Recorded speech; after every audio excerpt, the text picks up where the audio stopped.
Bom dia, meus amados irmãos, a graça e a paz do nosso bondoso Deus e o amor do nosso Senhor e Salvador Jesus Cristo possa abundar grandemente nos nossos corações. Nós vamos dar continuidade aqui à nossa lição, a lição desta semana. Estamos estudando João capítulo 2 e a lição tem como título o confronto no templo.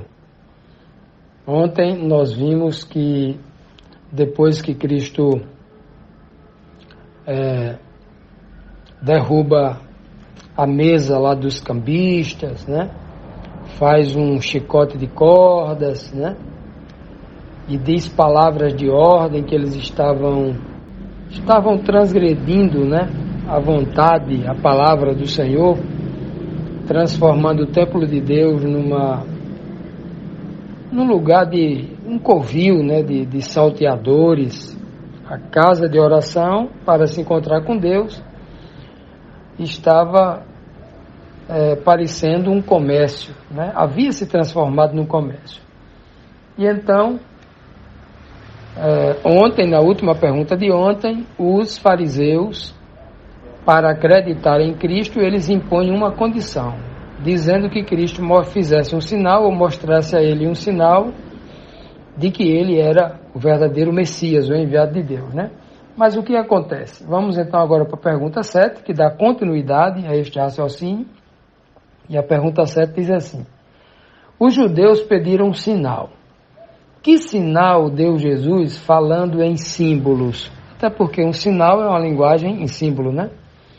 João 2,19 diz assim: Jesus respondeu: destruam este templo e eu o levantarei em 3 dias.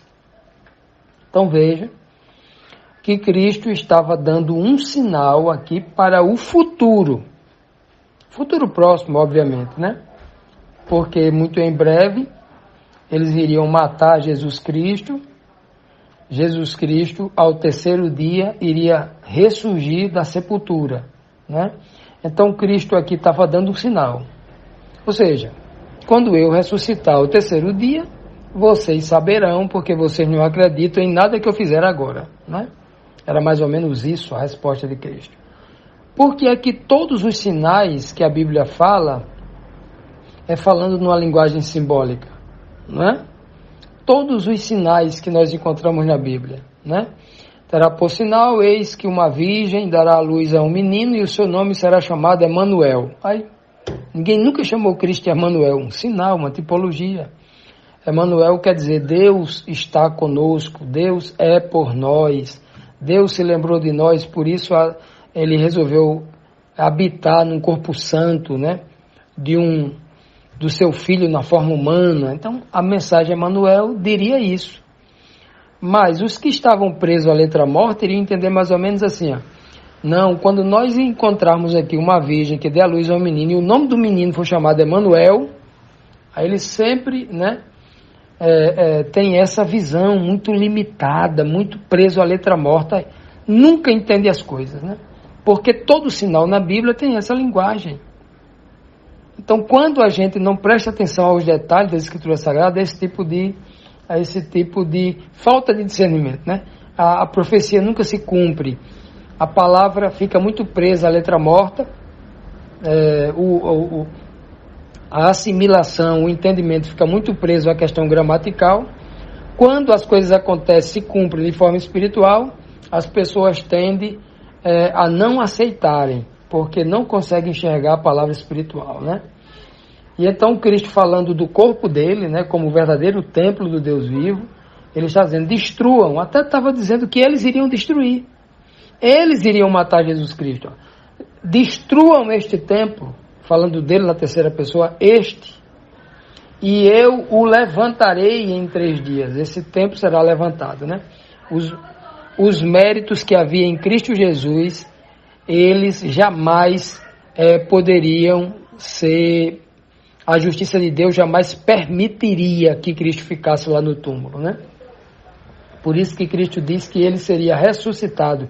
Eu ressuscitarei. A palavra levantarei aqui, né, é um sinônimo da palavra ressuscitarei. Eu ressuscitarei, ou seja, o Pai ressuscitaria Cristo ao terceiro dia.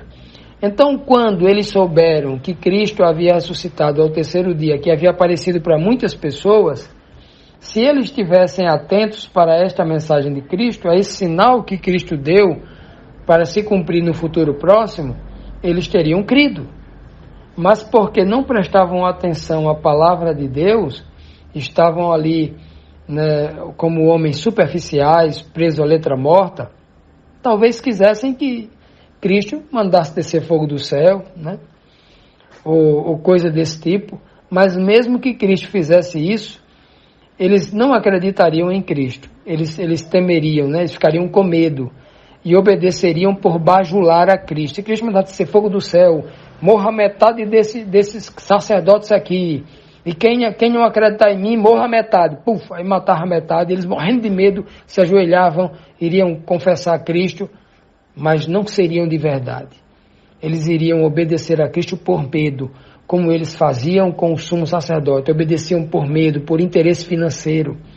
E Deus jamais vai fazer isso. Deus jamais vai fazer esse tipo de sinal, jamais atenderia, nem Deus nem Cristo atenderia esse tipo de pedido, porque a crença em Deus tem que ser por meio da fé, tem que acreditar nele por meio da palavra, porque essa é a única forma do homem dar o testemunho do seu verdadeiro, do que passa no seu coração. Jamais seria honesto ou correto alguém dizer assim, eu passo a acreditar em Deus porque aconteceu um milagre, caiu fogo do céu para ameaçar a vida das pessoas e quem não acreditar iria morrer. É uma crença sobre medo. Se eles realmente quisessem acreditar em Cristo, em algum sinal, eles teriam acreditado porque eles tinham visto um cego de nascença ser curado, eles tinham visto um leproso ser curado, eles tinham visto um aleijado de 38 anos ser curado. Então, assim, a questão de sinal, aqui é uma grande falácia da parte dos religiosos. Sinal nenhum iria tocar o coração deles, né? Que tipo de sinal eles queriam? Se foram dados todos os tipos de sinais, o sinal verdadeiro para eles, que diziam acreditar na palavra de Deus, era um só. Era examinar a palavra e enxergar na palavra aquilo que já havia sido predito, aquilo que havia sido previsto na profecia. Assim é nos dias de hoje, da mesma forma como foi no passado. A palavra de Deus está aí, com uma série de sinais, com uma série de previsões para o futuro, para o povo de Deus, para o mundo, para todos, para que o mundo escolha quem servir, assim como o povo daquela época, Cristo estava colocando aqui os fariseus no vale da decisão, para que eles escolhessem. E eles, na verdade, escolheram outro lado, porque impuseram condições para crer em Deus, tendo a palavra de Deus nas mãos. Vamos continuar aqui, meus amados irmãos. Vamos agora para a 8ª pergunta, dando continuidade ao raciocínio anterior, da pergunta 7. Como então entenderam os judeus a resposta que Jesus deu ao pedido que eles fizeram por um sinal, né? João 2,20 diz assim: os judeus responderam: este templo levou 46 anos para ser edificado, e o Senhor vai levantá-lo em 3 dias?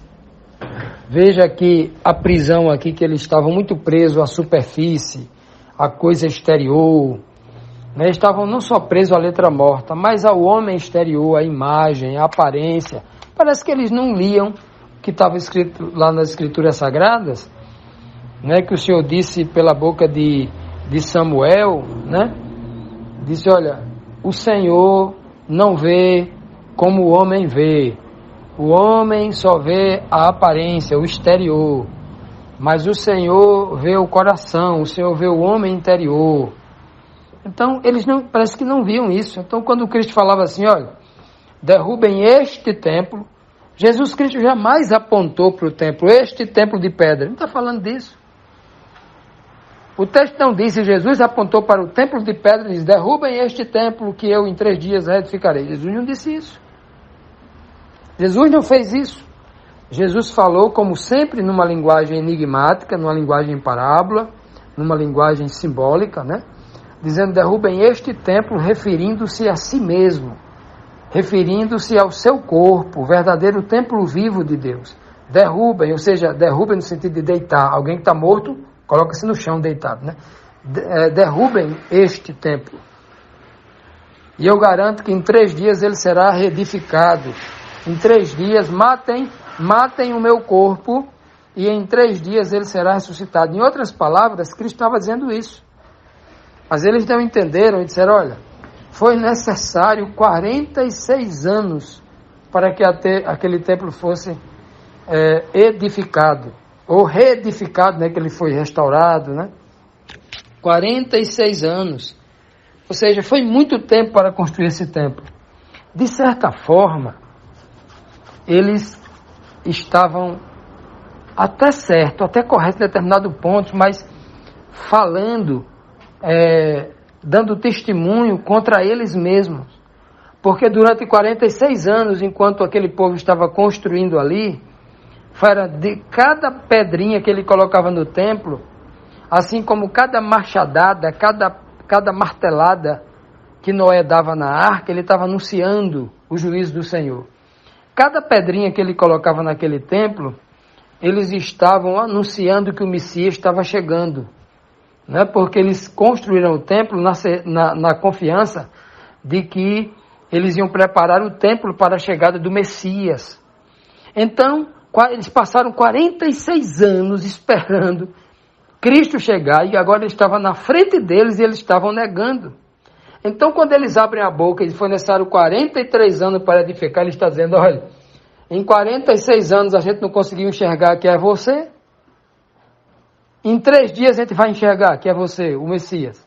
Ou seja, eles estão abrindo a boca e estão sentenciando a si mesmos, estão confessando que eles são culpados, estão abrindo a boca e confessando, sem ter nem a consciência, mas estão confessando a sua própria desgraça, a sua própria decisão de rejeitar a Deus, rejeitar o seu enviado, rejeitar a salvação de Deus trazida a eles e a cada um de nós por meio do seu enviado, né? Então é o que está aqui, né? Essas palavras são ditas assim, jogadas ao léu, de qualquer jeito.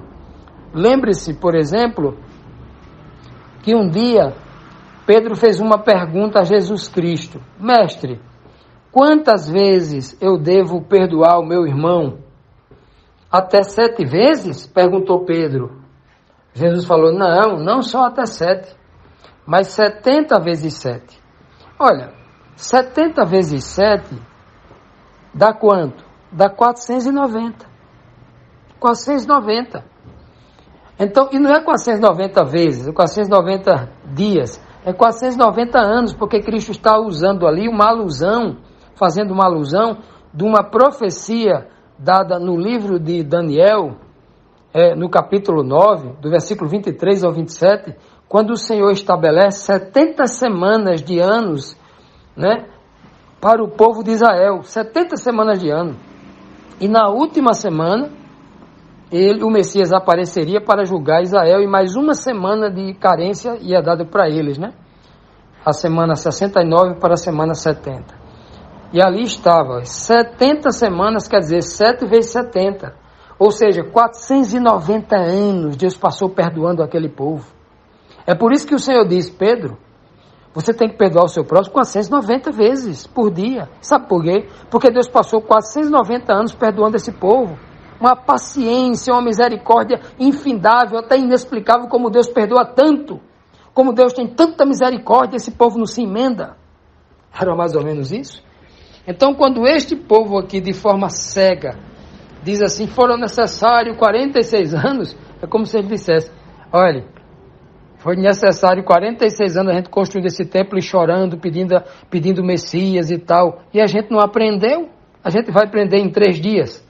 Não adianta eu só dar um sinal de 3 dias para a gente, porque a gente não quer aprender, a gente não está cego, nós fomos cegados pelo diabo, que colocou em nossos corações o desejo pelo dinheiro, pelo poder, pela fama, pelo status de ser um grande religioso, ser um sacerdote, ser um escriba, ser um doutor da lei, né? Ser adorado pelo povo, ser respeitado pelo povo. A gente só quer isso mesmo, a gente não quer ser salvo. Isso é o que estava oculto no coração deles, né? Infelizmente, é o que isso acontece. A pergunta é, nós que temos conhecimento disto hoje, qual deve ser o nosso procedimento em relação a esta verdade? Vamos cometer o mesmo erro que eles cometeram no passado? Vamos continuar negando a Cristo? Negando a sua graça oferecida a cada um de nós? Vamos continuar pedindo sinais, tendo a palavra na nossa mão, respondendo tudo? Não, devemos buscar na palavra, porque nela está todos os sinais, todas as respostas. Que o Senhor nos abençoe, nos dê força e poder para acreditarmos nesta palavra que salva.